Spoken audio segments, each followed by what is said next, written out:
Hi folks, this is Rose from In Rose's Garden, and the first thing I want to do today is apologize for not having had any new videos up for 2 weeks. The reason for that is that I have had a viral infection and been sick for quite a while, I guess 13 days now. Today I'm feeling quite a bit better, so I figured I would do a video for you. We're going to make some mushroom earrings and a little pendant to match it, and I think they're going to be really cute, and I hope you enjoy making these with me. But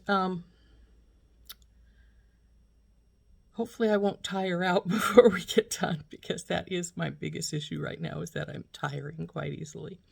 So let's turn down and we'll show you what we're going to do.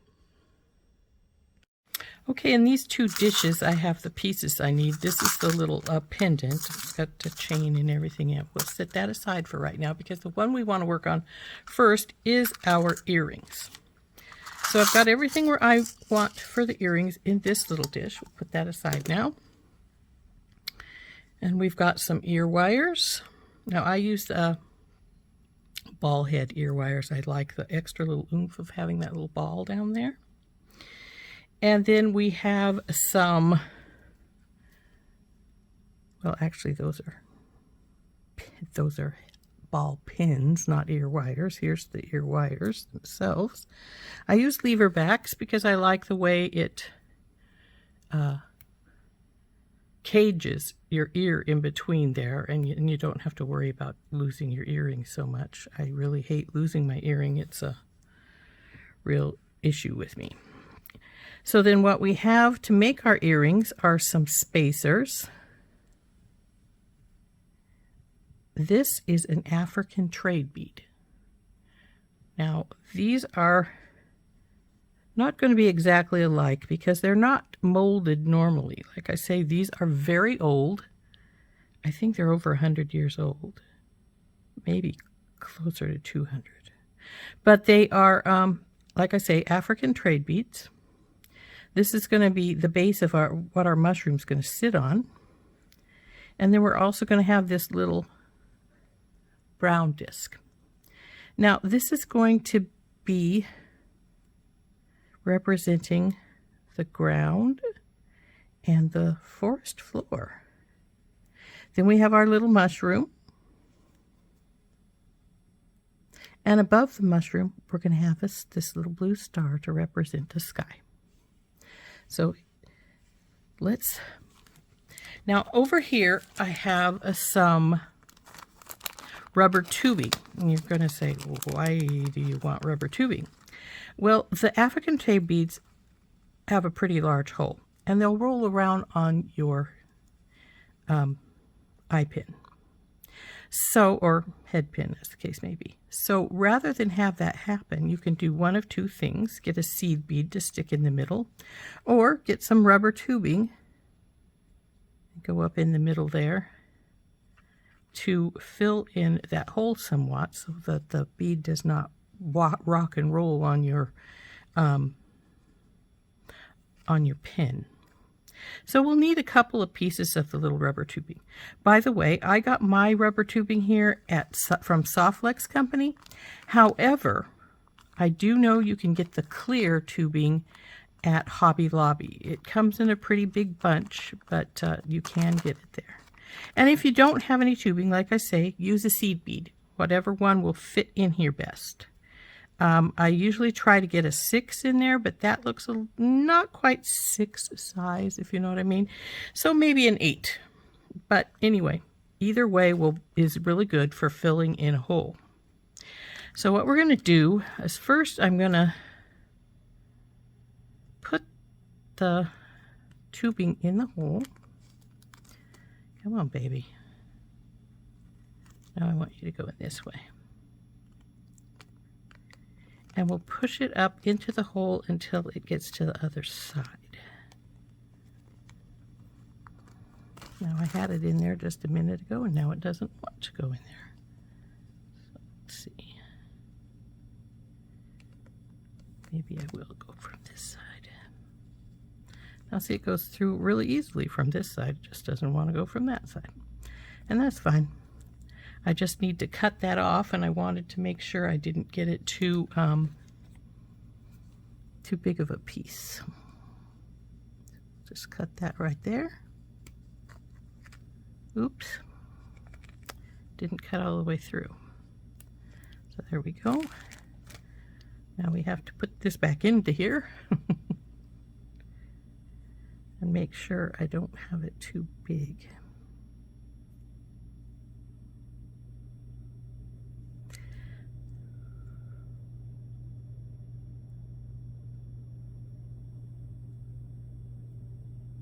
Now see, it is a teeny bit bigger than I want. See how it's sticking out on this side, but not that badly actually, so maybe we'll just leave it be.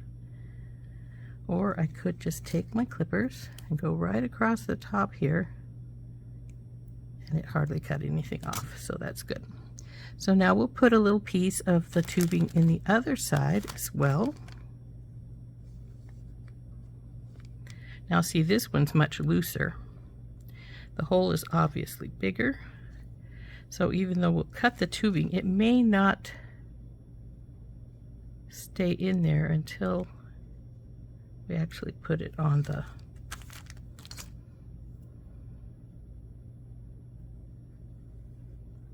so there we go. Now we'll need this for the pendant as well, so we'll just put that over there in the pendant tray, and let's start stacking up our beads here. So the first one we're going to put on is this little spacer.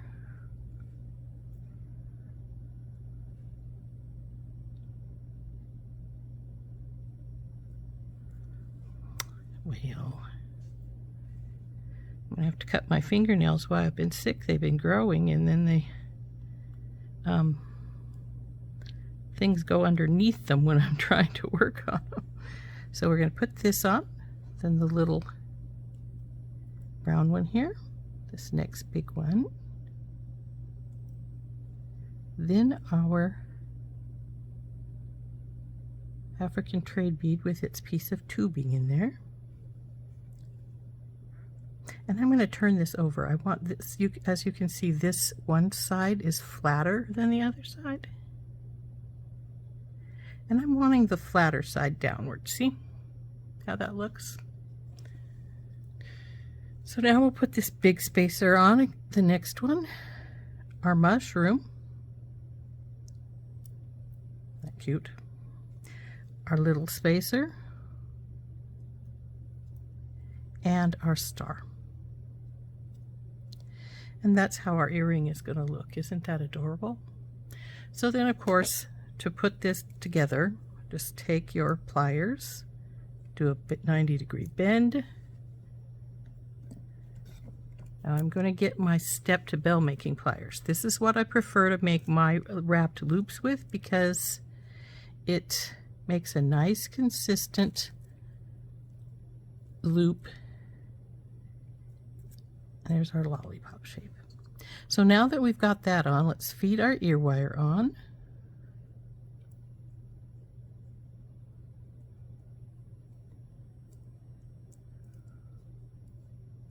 Oops. Looks like I may have pulled them too close. There we go. Now I take my pliers and grab the loop right here at the base. Switch hands. You don't have to if you don't feel that you need to. I do because I'm right hand dominant and I prefer to twist my wire with my right hand. Get hold of our wire and wrap.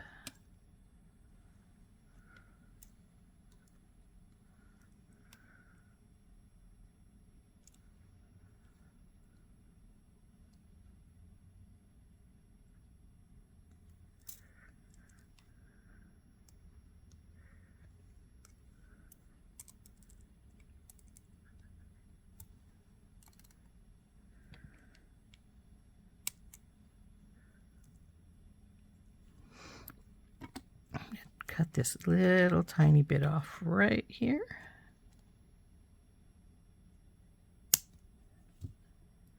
And tuck this the rest of the way in. Being careful because my star is Czech Glass. Okay, there is our little mushroom earring. Isn't that cute? There's number one. And now we'll start on number 2.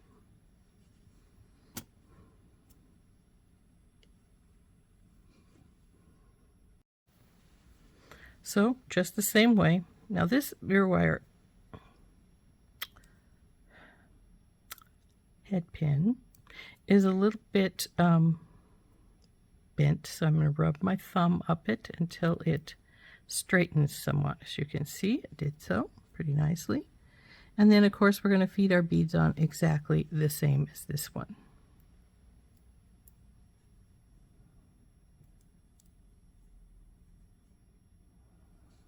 Oops, our little piece of rubber fell out. We don't want that. We need it in there. Trying to decide which side I think is flatter, because I do want that to go downwards. There we go.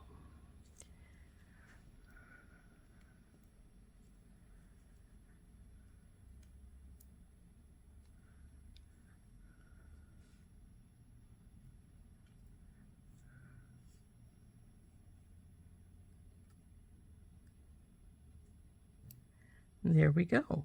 Our second one I'll put together. Now we just need to make our loop and put our ear wire on, and this earring is done. So we just take our bend, get our bell making pliers, or a round tip if that's what you're using. Bend it over, drop it, bring her around. And this is where, if you're not careful, you're going to mess it up. So there's our lollipop shape. Now we'll feed our ear wire on. Now if your earrings have a definite front and back, mine don't. So I could just slide it in whichever way. But if it does have a definite front and back, always feed these through backwards. Because when they flip around, they're going to be going the other direction, see?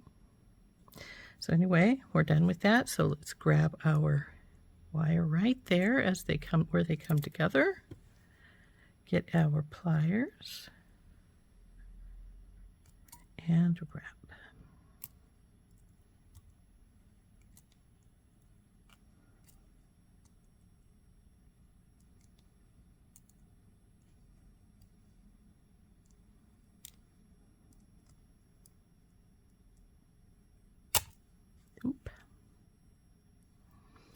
Sounds like that wants to be done right there, so we'll clip this little bit off and tuck it in.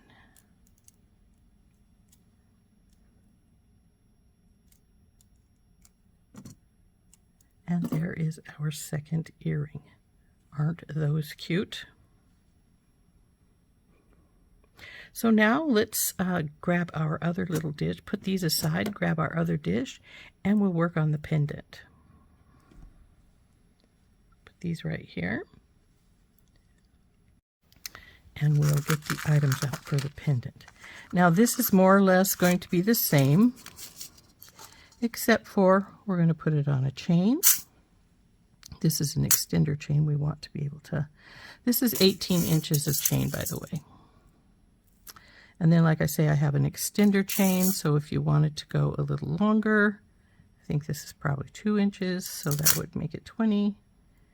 We've got a thumbnail lobster claw, it's the type you push in with your thumb as opposed to pushing a little button down. A bail, and some jump rings.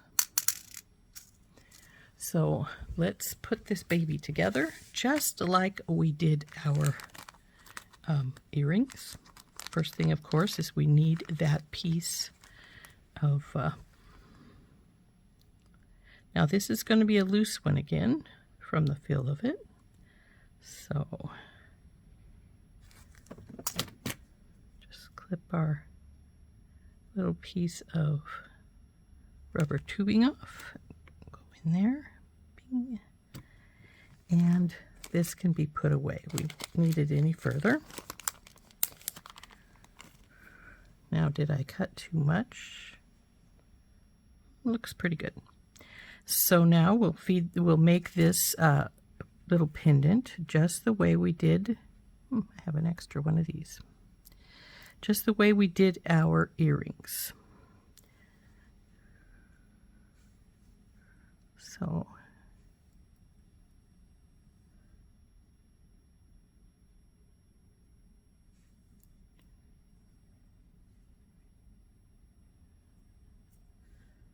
put the little tubing on since it's loose in there, and then we'll drop our trade bead over the top of it like so.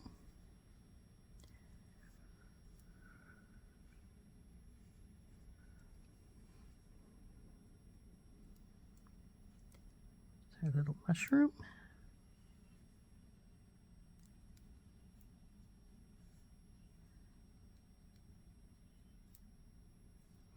And there's our little pendant piece.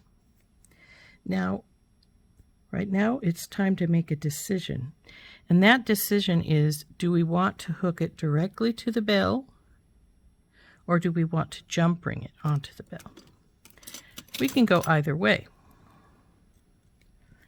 But in the meantime, we're going to get this going over and around. There we go for our lollipop shape. Let's see if we put it directly on. It might be better directly on because that way you don't have to worry about that extra bit of length and stuff like that. But if you prefer to jump ring it on, that is fine. Now, I didn't leave enough of a gap here, so I'm probably going to have to spread this some to get the bell on. Yep. So you need to have this open a little bit, so you just open it like you, sort of like you would a jump ring or something. Just open it up just a hair's breadth. Slide this baby on.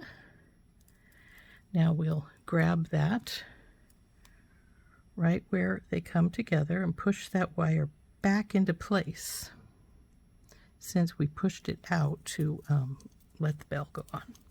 Now we'll wrap it just like we would any other wrap.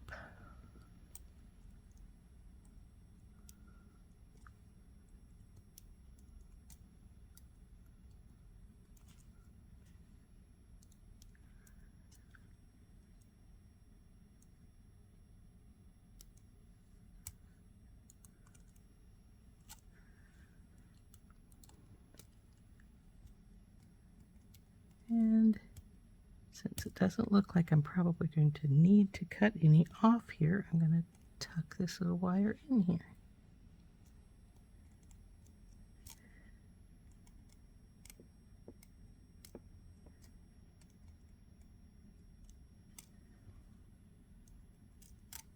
Okay. So let's see if we crookeded it when we were doing that. And yes, I did just a touch. That is one thing you have to watch for, because a lot of times when you're doing your final wrapping and things, your turn will go just a touch crooked. So there is our pendant. So the next piece is to just put it on a chain and finish up the chain. So let's dump our chain pieces out. And get our little 18 inches of chain here. Feed this through our bail.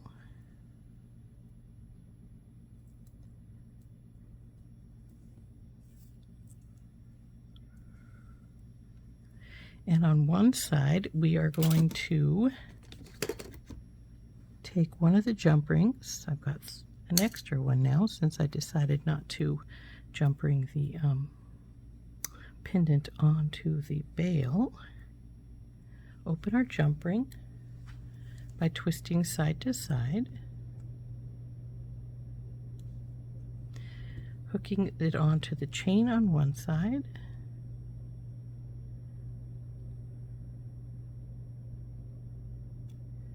and then we will put our little lobster claw here on this side. So then we close it back up, making sure it's good and tight.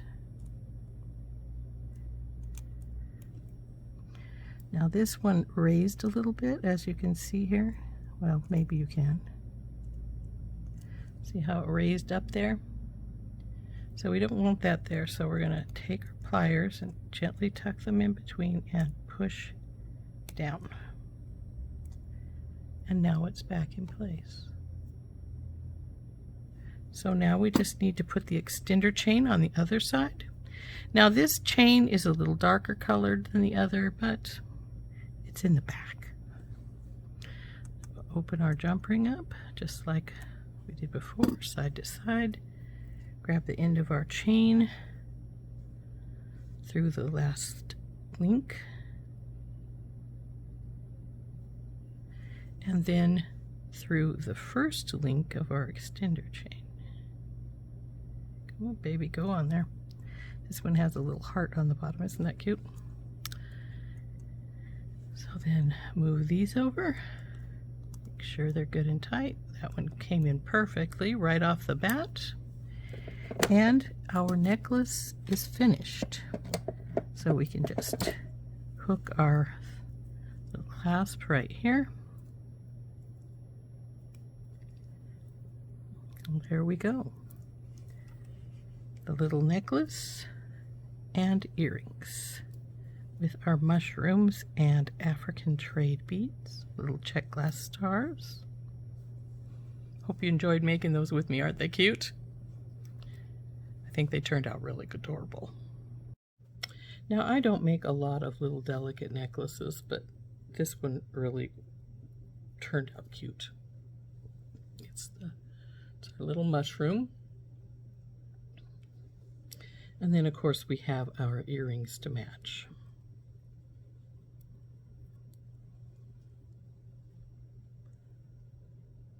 So, isn't that a pretty little set? I think these turned out really, really cute. And hope you enjoyed making them with me. We'll see you later. This has been Rose from In Rose's Garden. Bye-bye.